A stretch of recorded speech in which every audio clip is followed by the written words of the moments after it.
I want to talk about placing markers to remind you about the garter stitch panels in the sleeves.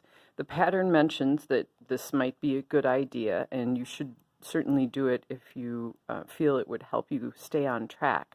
You can rely on seeing the stitch pattern, but sometimes it's helpful to have another trigger to your brain that it's time to do something potentially different.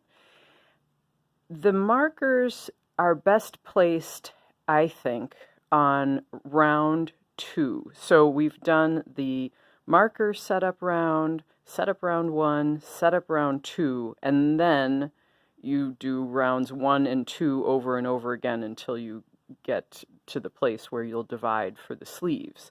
So I am about to do round 2, what's called round 2 in the pattern, for the first time.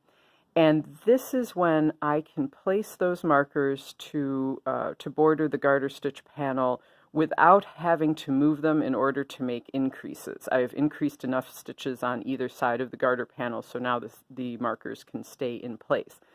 And I have increased 2 stitches on either side of the garter panel, because on round 1 I did my second increase.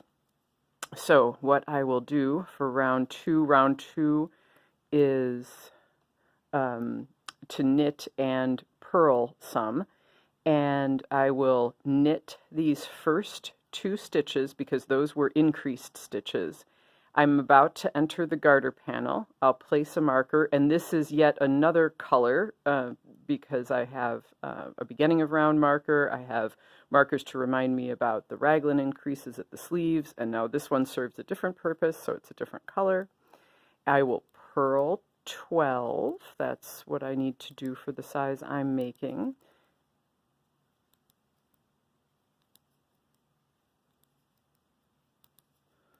Almost there. One more. Okay, purl 12, place another marker, and now that garter panel has markers on either side, so I know when to start and stop purling on the rounds 2.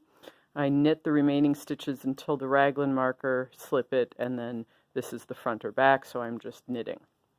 And I wanted to say that just so you wouldn't try to place the markers sooner than that, because then you'll have to pull them out, do your increases, slip a stitch, replace the marker, which seems difficult. It's better, I think, to wait.